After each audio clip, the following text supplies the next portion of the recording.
un pasaje por mucho tiempo. Y el título de esta enseñanza se llama Puesto los ojos en Jesús. ¿Cuántas veces hemos escuchado ese versículo? Que está en Hebreos 12:2 y dice, puesto los ojos en Jesús, el autor y consumador de la fe, el cual que por el gozo puesto delante de él sufrió la cruz, menospreciando el oprobio y se sentó a la diestra del trono de Dios. Este versículo es conocido y muchas veces lo usamos cuando quizás ese servidor, esa persona que dice ser cristiana, ese hombre de Dios o esa mujer de Dios falla.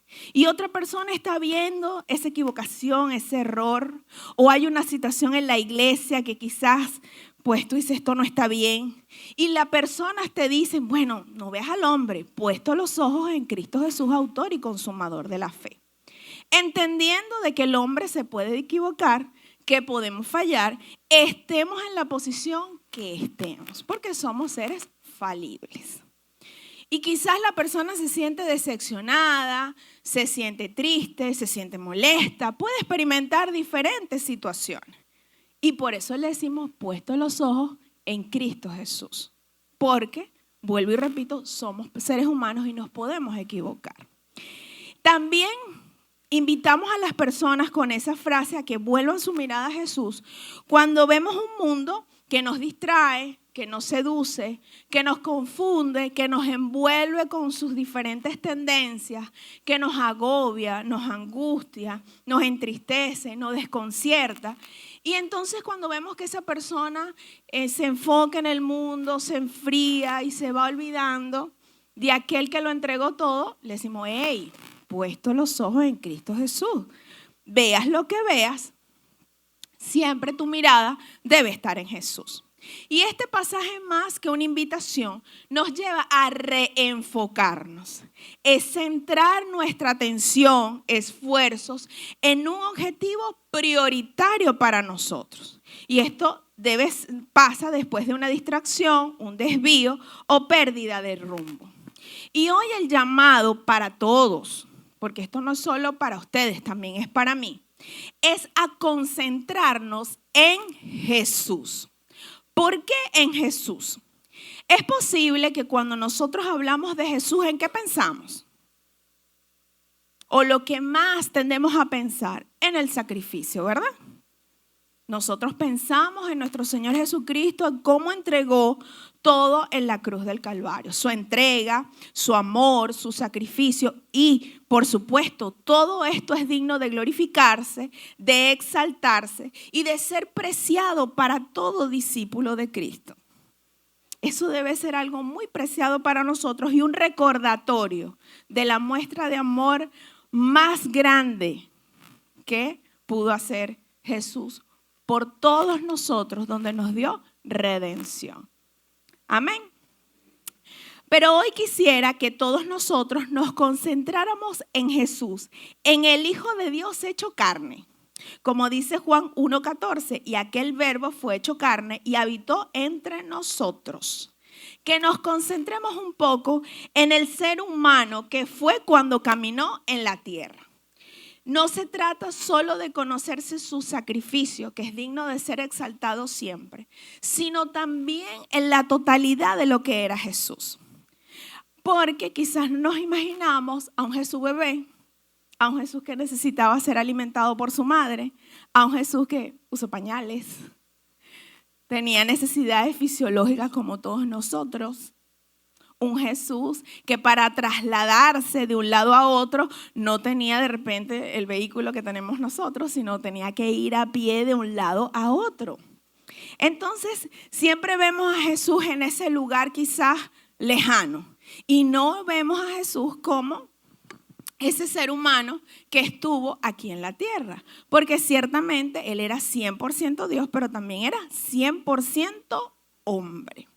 Y cuando nosotros dedicamos un tiempo a conocer quién era Jesús, cómo respondía ante los conflictos, cómo confrontaba a las personas, cómo se volcaba a misericordia, ayudar al necesitado, cómo enseñaba a sus discípulos con amor, con paciencia, entonces nosotros podemos comprender que es digno de toda inspiración para nosotros. Y es digno de seguir su ejemplo. ¿Sí? Ay, Dios mío. Amén. ¿Por qué? Porque Él hizo todo bien. Hizo todo perfecto. En Él no había pecado, no había falla, no hubo equivocación. Él caminó en esta tierra para glorificar a su Padre Celestial y para traer el reino de los cielos acá. Y que nosotros pudiéramos tener salvación y vida eterna. Jesús no solo le cambiaba el nombre a sus discípulos, sino que trabajaba y les enseñaba para que ellos fuesen transformados. El Simón que fue llamado que era pescador, fue llamado después Pedro. Y la persona que era Simón, a la que fue Pedro, ¡wow! Y así cada uno de nosotros. ¿Por qué? Porque cuando recibimos a Jesús como Señor y Salvador, a nosotros también se nos cambia el nombre. Porque antes éramos criaturas hechas por Dios y pasamos a ser hijos de Dios. Entonces nosotros tenemos una promesa poderosa que hemos de ver a Jesús y encontrarnos con Él en el día postrero. ¿Qué dice Primera de Tesalonicenses 4:17? Después Dios nos llevará a nosotros, los que estamos vivos en este momento, y nos reunirá en las nubes con los demás. Allí todos juntos nos encontraremos con el Señor Jesús y nos quedaremos con Él para siempre. Pero, la pastora dice, siempre hay un pero. Para vivir y ser partícipes de esa promesa gloriosa donde vamos a estar con Él para siempre, debemos dejar todo estorbo, debemos dejar todo pecado, todo aspecto de nuestra vida que no esté alineado a sus principios y preceptos. Entonces, ¿qué dice Hebreos 12:1, que es el versículo que antecede al que les leí al inicio? Dice: todas esas personas están a nuestro alrededor como testigos, por eso debemos dejar de lado el pecado, que es un estorbo, pues la vida es una carrera que exige resistencia. Ciertamente, cuando nosotros recibimos a Jesús como Señor y Salvador, nuestro espíritu nace de nuevo. Tenemos un nuevo nacimiento en Él. Ahora, nuestra alma, nuestra carne, nuestra mente y corazón no nace de nuevo. Tiene que recibir una renovación de la mente. Porque nosotros venimos de una naturaleza caída, de una naturaleza pecaminosa. Y quiere decir que nosotros necesitamos apartar, quitar ese pecado que es estorbo en nuestra vida. Y usted dirá, bueno, pero yo no mato, yo no he matado a nadie, yo no he robado a nadie. Pero, mis hermanos, hay una lista bien detallada en el libro de Gálatas, en el capítulo 5. Luego usted, yo le invito a que se lo lea, eso es poderoso ese pasaje. Y ahí está enumerada cada una de obras de la carne que son pecado y que son necesarios que nosotros tengamos el conocimiento para que sea quitado de nuestra vida. ¿Sí? Y nosotros podamos llevar esa carrera para que el día de mañana, en el día postrero, podamos estar con Jesús. ¿Por qué una carrera? Y quisiera traerles un poco la vida de un corredor que se prepara para una carrera. Por ejemplo, para los 100 metros planos. Una carrera de 100 metros planos dura entre 9.58 segundos a 11 segundos para atletas de alto rendimiento. De hecho, nuestra pastora sabe porque unos años atrás ella practicaba, era corredora. ¿Verdad, pastora? Entonces, siendo el récord mundial de 9.58 segundos por Usain Bolt, el hombre más rápido del mundo, él cambió la historia del atletismo. Pero fíjense, para cambiar la historia del atletismo y para lograr tener ese récord y ganar la medalla, Este atleta entrenó por 4 años para lograrlo en Berlín 2009. Esta preparación incluyó entrenamiento riguroso, 6 días a la semana, casi todo el año, enfocándose en la fuerza, técnica y velocidad. Para el corredor, la meta era el foco, porque actúa como la principal herramienta de motivación, entrenamiento diario y dando propósito y esfuerzo físico. Funciona como una brújula mental que mantiene al atleta concentrado. Y quiero que usted subraye esa palabra, concentrado. Permitiendo superar momentos de fatiga, exigencia, transformando el sacrificio en un logro medible. Al visualizar la meta, el corredor mantiene la disciplina necesaria para alcanzar sus aspiraciones. Hoy no hablamos de una aspiración en este lugar, de una promoción, de un cargo. Hoy hablamos del destino de cada uno de nosotros. ¿A dónde vamos a estar cuando nuestros ojos se cierren aquí? ¿Y dónde? ¿Con quién vamos a estar en ese lugar? ¿Verdad? Con nuestro Señor Jesucristo. Amén. Entonces, nosotros, así como este atleta se enfocó en su meta, en ese logro, nosotros tenemos que enfocarnos para correr esta carrera. ¿Será fácil correr la carrera? No es fácil, ¿verdad? Y ciertamente nosotros necesitamos ser perfeccionados, por lo que les dije, nuestro espíritu nace de nuevo, pero nuestra carne no, nuestro corazón no, necesita transformación y llegar a esa madurez espiritual que cada uno de nosotros requiere. Entonces, fíjense, lo primero que debemos comprender es que nosotros fuimos hechos a imagen y semejanza de Dios. Quiere decir que ya tenemos el ADN de Dios, hay poder en nuestra vida. Y es necesario poder ver la vida de Jesús en cómo Él caminó, qué era lo que portaba, cómo reaccionaba, cómo gestionaba sus emociones, cómo hablaba en momentos difíciles, cuál era su vida. El conocimiento de Cristo necesitamos tenerlo para correr esta carrera. Jesús está en la meta esperándote, pero también está acompañándote en el camino. Y es importante que nosotros nos concentremos en conocer a Jesús, porque podemos decir, yo creo en Jesús, yo creo que Él es el Salvador, yo creo que Él es el Redentor, sí, pero ¿le conoces? La única manera de conocer a alguien es relacionándote con Él. Ciertamente yo hoy no estuviera casada con mi hermoso esposo si yo no lo hubiese conocido, si no nos hubiésemos tomado un café, si yo no supiera quién era, de dónde venía, quién era sus padres, quién era su familia, qué hacía.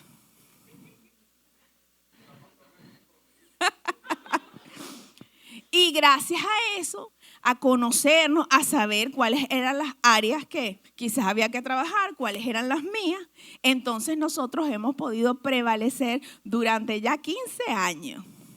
Amén. Pero quizás en esta carrera, si tú no tienes conocimiento de Cristo, estás en desventaja. Entonces, hoy quiero darte 7 aspectos importantes que debes aprender, en los cuales debes trabajar. El primero, la paternidad. Jesús, desde que estuvo caminando en la tierra, en su ministerio, hablaba de su Padre Celestial. Era evidente la relación tan profunda que él tenía con el Padre. Podemos ver que él en Juan 10:30 dice, mi Padre y yo somos uno solo. Era una relación estrecha con el Padre, continua, íntima.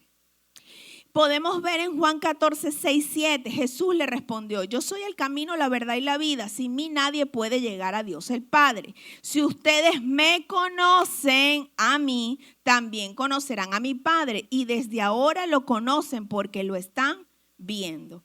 Es de resaltar que hablan de conocer.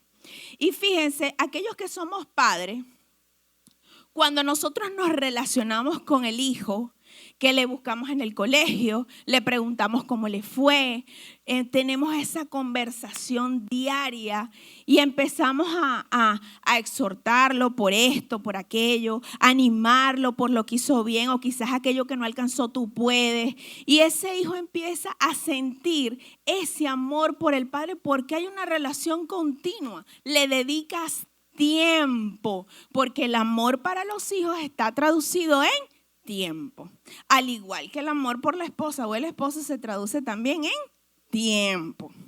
Entonces, ese hijo va a decir, oye, yo tengo el mejor papá del mundo, mi papá es fuerte, mi papá es inteligente, mi papá me ayuda a hacer maquetas, me enseña matemáticas, mi papá siempre dice la verdad. ¿Por qué? Porque hay una relación entre el hijo y el padre. No podemos hablar de papá si hay un padre ausente. Entonces nosotros tenemos que ver que Jesús continuamente tomaba espacios para tener esa relación con su Padre Celestial. ¿Cómo podemos sentir que somos hijos si no tenemos tiempo para conversar y escucharle a nuestro Padre Celestial? Mucho menos para recibir su instrucción y dirección. Nosotros podemos ver en Lucas 6, 12, 13 que Jesús oró toda la noche para luego al día siguiente elegir a sus discípulos. Quiere decir que el Padre le dio dirección, le dio instrucción para que pudiera tomar buenas decisiones acerca de sus discípulos. Entonces pregunto en esta mañana, ¿tú te estás tomando el tiempo para relacionarte con tu Padre Celestial? ¿Estás escuchando su instrucción? ¿Estás escuchando la dirección por donde quiere llevarte? Porque si solo te sientas a pedirle, bueno, Padre, yo necesito esto, yo necesito pagar las cuentas, yo necesito arreglar el carro, se me dañó el aire, necesito que lo venga a reparar, provéeme, Señor, tengo que pagar el colegio. Porque situaciones tenemos todos, mis hermanos, de diferentes, pero todos tenemos necesidades. Los únicos que no tuvieron necesidades fue Adán y Eva. Ellos tenían todo cubierto. Y lo que ellos dejaron de tener ahora pasa a nosotros a ser una necesidad. Entonces, ¿cómo te relacionas con Dios? ¿Solo le presentas tu lista de necesidades? Si haces eso, entonces no puedes relacionarte y escuchar su instrucción, porque un padre instruye, un padre ama, un padre abraza. Y cuando nosotros conocemos a Dios como Padre, entonces nosotros sentimos esa protección que todo hijo siente, esa seguridad. Y saben, hace rato comentaba en el primer servicio que Dios tiene muchas formas de manifestarse. El Todopoderoso, el Altísimo, Jehová de los ejércitos, muchas maneras. Y en todas ellas es poderoso, omnipotente. Pero hay una que para mí representa la más grande y es que sea mi papá, mi Abba. Eso nos da seguridad. Por eso es que Jesús caminó en esta tierra con seguridad de quién lo respaldaba, de quién iba delante de él, quién le guiaba. Y saben, era tan profundo que los cielos fueron abiertos y Dios desde el cielo dijo, este es mi Hijo amado en el cual tengo complacencia. Y nosotros debemos anhelar eso. Que Dios nos diga, este es mi Hijo amado en el cual tengo complacencia. Amén. La segunda, saber de dónde venía Jesús y a dónde regresaría. Jesús hablaba constantemente del reino de Dios, del reino de los cielos. Muchas de sus parábolas inician con el reino de Dios es semejante a. Todo esto era para dar a conocer el reino de Dios, que se había acercado a todos, sin ningún tipo de distinción. Pero ¿cuál era lo que abría el acceso a ese reino de los cielos? El arrepentimiento. Mateo 4:17 dice, arrepentidos porque el reino de los cielos se ha acercado. Cada vez que presentaba el reino de los cielos, el reino de Dios, como lo mencionan las Escrituras, había un mensaje de parte de Jesús de un cambio de comportamiento, de un cambio de conducta. Podemos ver la parábola de las vírgenes que habla de insensatas y sensatas. Podemos ver la parábola del siervo bueno y diligente y el siervo malo y negligente. Pero para nosotros poder saber cómo caminar en el reino y qué debemos hacer, nosotros debemos tener conocimiento de cuál es el reino y cuáles son esos principios que rigen al reino y poder verificar, oye, esto no lo estoy haciendo bien, me tengo que arrepentir de eso y cambiar mi manera de vivir. Y ahí está la instrucción de cómo debe hacerlo. Pero es necesario que usted entienda que usted no es ciudadano de este mundo, usted es ciudadano del reino. No podemos ser los mejores ciudadanos del reino si no conocemos los principios que lo rigen. No necesita buscar intensamente las bendiciones, porque eso, mis hermanos, nos distrae. La necesidad que nosotros podamos tener distrae nuestra mirada de Jesús y nos abocamos a resolver esa necesidad que tenemos. ¿Le pasa a ustedes? Sí, ajá. Entonces, ¿qué dice la palabra de Dios? Que nosotros primero, Mateo 6:33, debemos buscar el reino y su justicia y todas las demás cosas han de ser añadidas. Entonces, quizás usted está haciendo las cosas a la inversa. Busca cubrir su necesidad y deja de un lado al reino. Si usted hace lo contrario, entonces usted va a tener la bendición, le va a alcanzar. Amén. Entonces, los principios del reino de Dios están por encima de este mundo y eso debe ser lo que rija su vida. Le pregunto en esta mañana, ¿estás aferrado a este mundo? ¿Estás arraigado a esta tierra? Traer el reino de Dios a la tierra se extiende contigo, tu arrepentimiento y tu obediencia. Y parte de traer el reino a la tierra es cuando nosotros compartimos la maravillosa obra de Jesús en nuestra vida y extendemos el reino y ahí nosotros vemos bendiciones incalculables en nuestra vida, no solo económicas o para suplir necesidades, sino todo lo demás que es mucho más importante que todos nosotros necesitamos. Amén. El conocimiento de su palabra es la tercera. Jesús, en un momento donde tenía necesidad, donde había hambre, donde había sed, luego de haber sido bautizado, él fue llevado por el mismo Espíritu de Dios al desierto, donde no hay nada. ¿Qué hay en un desierto? Nada. Sol, tierra árida, sequía. Ahí fue llevado por el mismo Espíritu de Dios. No lo llevó Satanás, lo llevó el Espíritu de Dios. Y estuvo 40 días y 40 noches en el desierto. Lo pueden ver en Mateo 4. En ese capítulo se desarrolla esa historia. Y en ese lugar el diablo le puso trampas para hacerlo caer. El enemigo sabe cómo tentarnos. El enemigo sabe cuáles son nuestras áreas débiles y la vulnerabilidad que nosotros podemos tener. Pero fíjense, a pesar de que Jesús tenía hambre, tenía una necesidad legítima, así como nosotros que tenemos hambre y queremos saciar esa hambre, él no accedió ante la trampa que le puso Satanás, que está descrita en Mateo 4, del 3 al 4, y dice, el diablo se le acercó. Si eres el Hijo de Dios, le dijo, haz que estas piedras se conviertan en pan. No, le respondió Jesús, escrito está, para vivir no solo es importante el pan, debemos obedecer todo lo que manda Dios. Es de resaltar que a pesar de que había una necesidad, Jesús respondió con la palabra, escrito está. Ahora te pregunto, en tus circunstancias, en tu desierto, en tu situación, ¿cómo estás respondiendo? ¿Conoces la palabra? Porque no hay manera de que nosotros podamos declarar esa palabra si no la conocemos. Y para conocerla, nosotros necesitamos dedicar tiempo a escudriñar las Escrituras. Todo nuevo creyente y cada uno de nosotros que tiene tiempo en el Evangelio debe leer los Evangelios, los primeros 4 libros del Nuevo Testamento.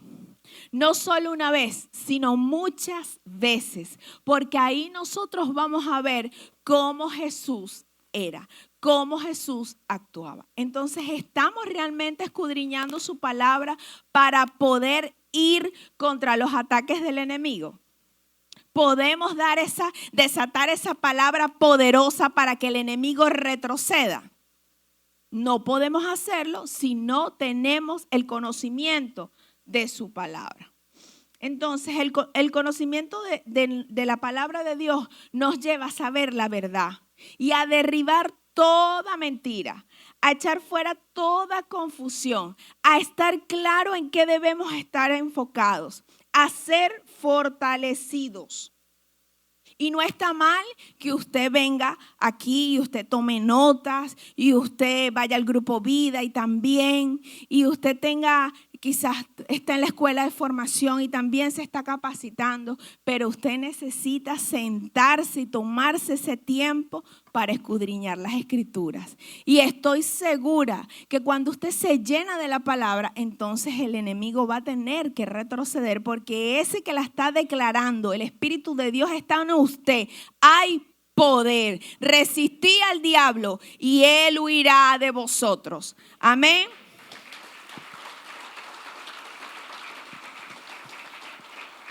Cuarto, el amor lleno de acción. Juan 15:12 dice, y esto es lo que les mando, que se amen unos a otros, así como yo los amo a ustedes. Su principio de amor de Jesús era de entrega, de sacrificio, de darse por completo. Y su mayor anhelo es que nosotros nos amemos los unos a los otros. Esa es la mayor demostración que somos discípulos de Cristo. ¿Amarnos será fácil? Ay, no es fácil, porque somos diferentes, porque hay diferentes temperamentos, hay personas quizás con las cuales nos cuesta conectar, en fin. Pero, ¿será que en Cristo nosotros podemos amarnos? ¿Será que su amor nos puede guiar, ayudar a que todas esas cosas que quizás hacen fortaleza a nuestra vida para amarnos mengüen y podamos ir y dar y podamos ir a conocer ese hermano que quizás no conecto con él mucho? Sí podemos empezar a pedirle a Dios que nos dé ese amor, porque Él pone el querer como el hacer. Y que nosotros podamos amarnos realmente, así como Él estuvo en el Getsemaní clamando, Padre, si puedes, pasa de mí esta copa, pero que no se haga mi voluntad, que se haga la tuya. Y ahí nosotros vemos cuánto amor entregó Jesús, que se levantó y dijo, vamos, la hora ha llegado. Se tenía que cumplir la palabra. Y Él lo entregó todo por amor. Ese amor tiene que estar en nosotros. Preguntémonos, ¿cómo estamos amando? ¿Cuánto estoy dando o solo espero recibir? Porque como nos gusta que nos den, pero ¿cuánto nos cuesta dar? ¿Verdad? O bueno, yo voy a esperar que me den a mí primero y como dependiendo de lo que me den, yo doy. Eso tiene que cambiar, porque si no, no estamos siendo como Jesús. Amén. Fíjense, cuando él tuvo su conversación con Pedro, le preguntó 3 veces, Pedro, ¿me amas? Y Pedro, que le respondió, sí, te amo. Apacienta mis ovejas, fue la respuesta de Jesús. 3 veces le preguntó lo mismo. ¿Y qué le respondió? Lo mismo, apacienta mis ovejas. Amar es la mejor forma de demostrar que Él está en nosotros. No podemos decir que tenemos a Cristo sin amor. No podemos decir que tenemos a Cristo si no decidimos tomar y extender el perdón. Eso, la falta de perdón no puede estar en nuestros corazones. Que es un proceso, que es difícil, sí. No es fácil. pero es una decisión. Y saben, cuando decidimos tomar esa elección de extender un perdón, el camino que vamos a recorrer, porque los recuerdos van a venir de lo que esa persona quizás nos hizo, nos ofendió y todo lo demás, Jesús nos va a acompañar. Y cada vez que vengan los recuerdos, los llevo delante de Jesús. Señor, esa persona me hirió, yo extendí el perdón, pero hoy me acuerdo de esto, ayúdame. Y usted va a ser levantado en amor y fortalecido.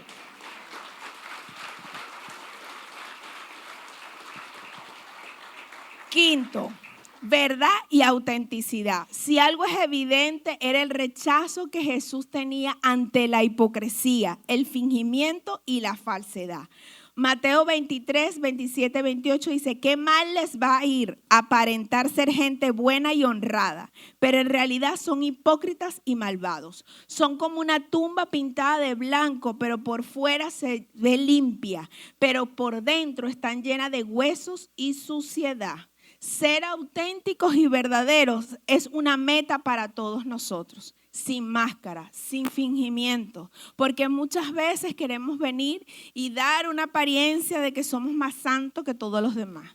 Y con esa creencia de que somos santos, señalar y criticar y cómo estamos por dentro. Y Jesús rechaza eso. Es mejor ser auténtico. Tengo una falla, pidamos ayuda.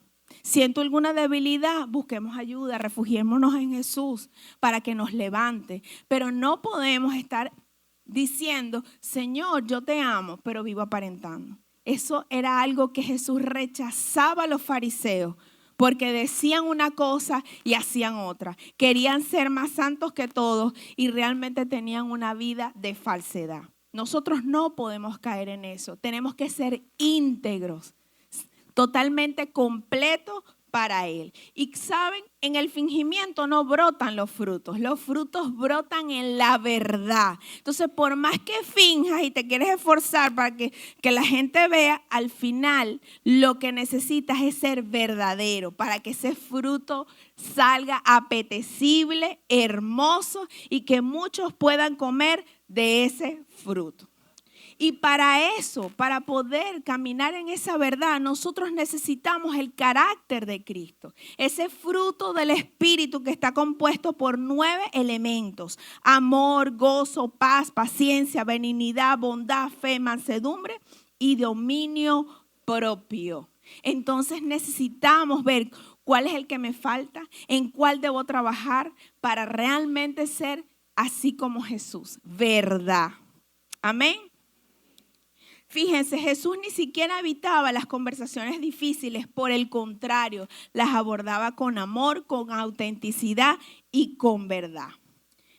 Invitando a las personas a que transformaran, a que no pecaran más, a hacerle ver su error y que tenían una nueva oportunidad. Sexto, era intencional siempre. A pesar de estar siempre a la vista de todos, siendo supervisado por estos hombres que estaban allí continuamente viendo en qué se podía equivocar Jesús, Él, cada paso que daba, lo hacía con intención. Iba por el leproso, por la hija de Jairo, por Zaqueo. No había distinción de la persona. Él era intencional. Sabía de la necesidad que tenía aquella persona y se movía a misericordia. Nunca dejaba de compartir lo que él tenía para dar, así como lo podemos ver en la historia de la mujer samaritana. Jesús no tenía por qué pasar por ese lugar, era mucho más lejos el recorrido. De hecho, cuando le dice a los discípulos, le estoy parafraseando la historia, pero usted lo puede leer en Juan 4, él le dice: me es necesario. Y él fue a ese lugar a la hora de mediodía. Dice la palabra que tenía sed. Y se sentó a esperar a la samaritana. Y saben, él fue a llevarle agua de vida eterna. Esa mujer tenía una vida triste, llena de dificultad. Pero cuando escuchó este mensaje, su vida fue transformada y ella a su vez pudo transmitir esa agua eterna para otros de su pueblo. cuán intencionales estamos siendo nosotros. Porque sabes, tú estás aquí en este lugar porque hubo alguien que te insistió, vamos para la iglesia, estoy orando por ti. ¿Y cuándo vas a ir? Y tú dices, bueno, esta gente sí es fastidiosa. Y cuantos de nosotros no vinimos prácticamente empujados a este lugar. Pero recibimos vida eterna, esa agua viva que corre dentro de nosotros. Ahora te pregunto, ¿tú estás compartiendo esa agua de vida? ¿Tú estás compartiendo el pan de vida que es Jesús? Como dice Juan 6:35, yo soy el pan de vida. ¿Desde cuándo no le hablas a alguien de Jesús? ¿Desde cuándo no le cuentas a alguien mi vida es diferente desde que conocí a Jesús? Que hay alguien que me ama, que lo dio todo por mí. No podemos vivir sin intención. No podemos ser fríos ante tanto amor que Él tiene por nosotros.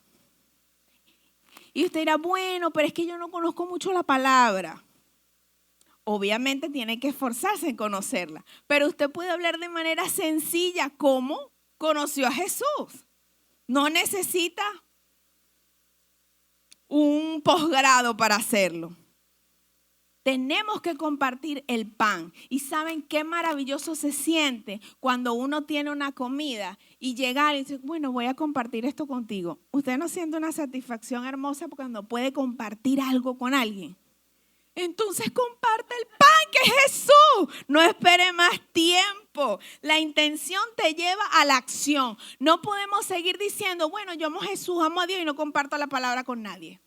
La tierra gime por la manifestación de los hijos de Dios. Hay un mundo que espera que tú tengas la intención de comunicar buenas noticias, donde cada vez que abres cualquier red, cualquier medio digital de noticias, ves tantas cosas terribles.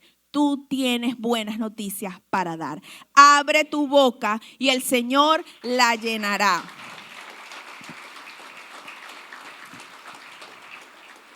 Séptimo, servidor de todos. Sirvió con amor e intención. Dejó claro que no importa la posición, cuál sea nuestra mención.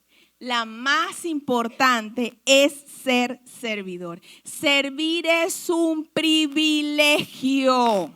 Servir es un privilegio que nosotros tenemos.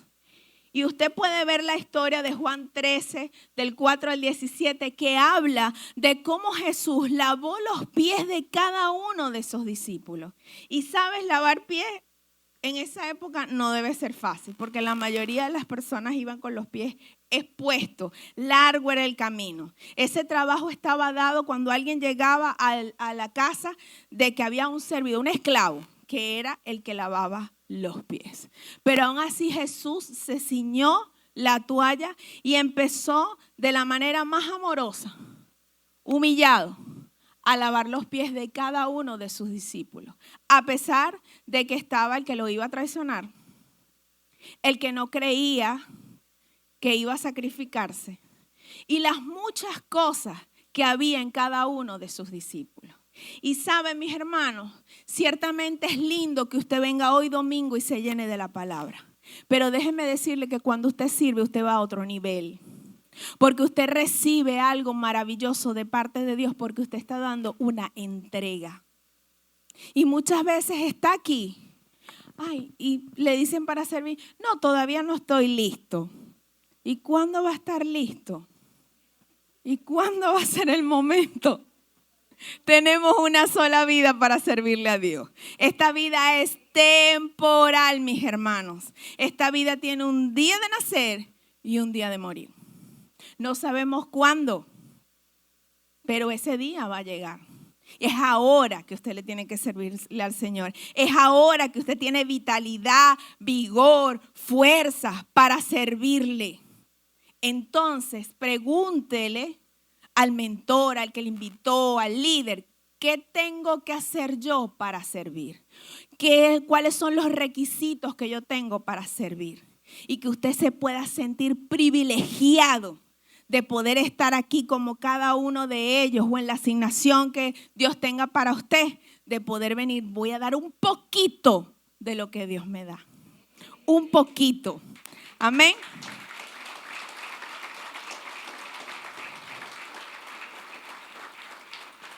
Y saben, todo lo que hizo Jesús dio resultado, dio fruto.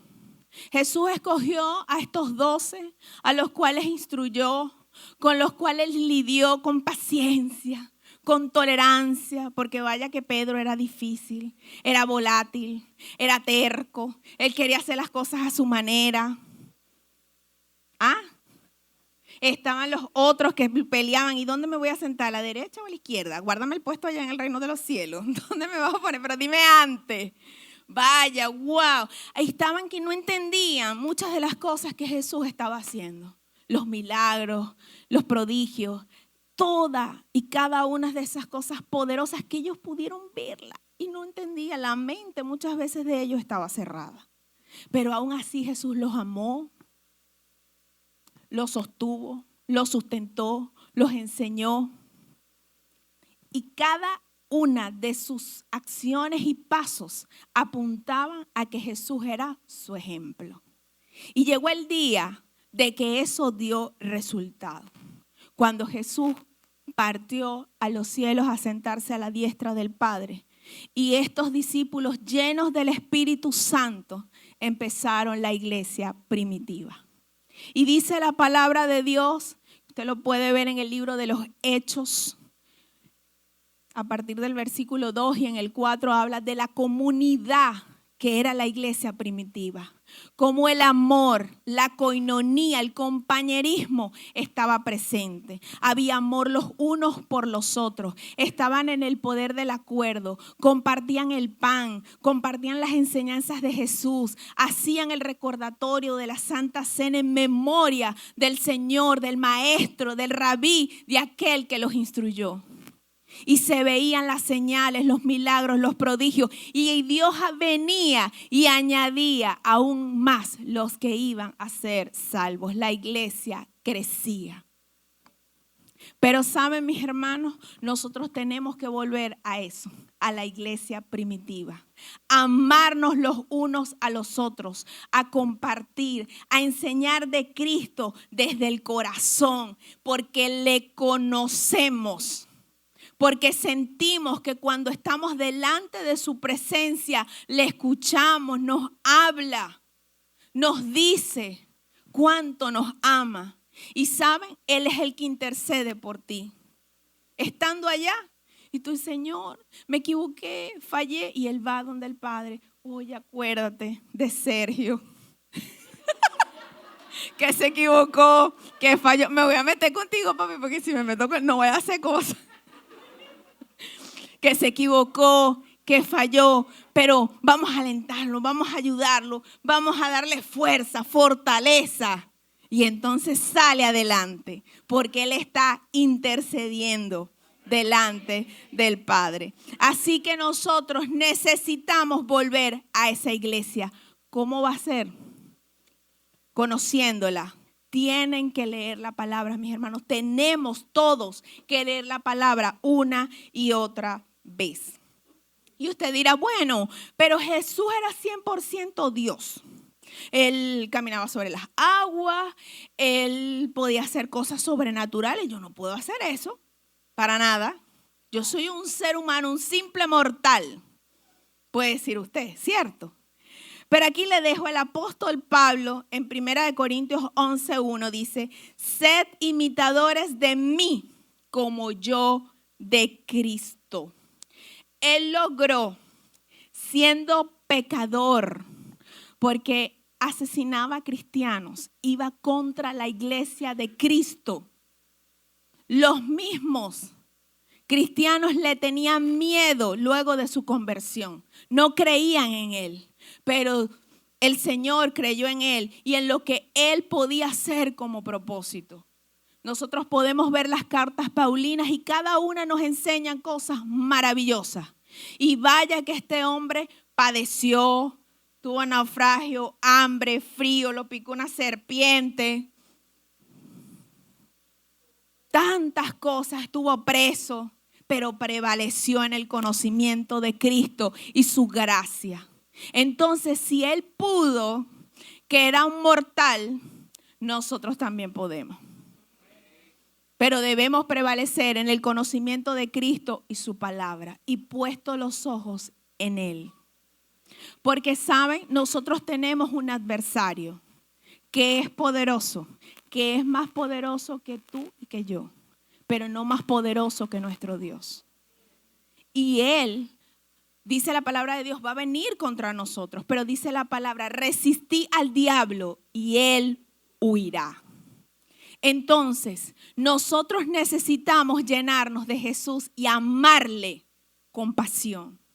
Y a su vez, esto nos llevará a amar y conocer aún más al Padre y vivir una vida imitando a nuestro Señor Jesucristo. Amén. Así que yo le pido en esta mañana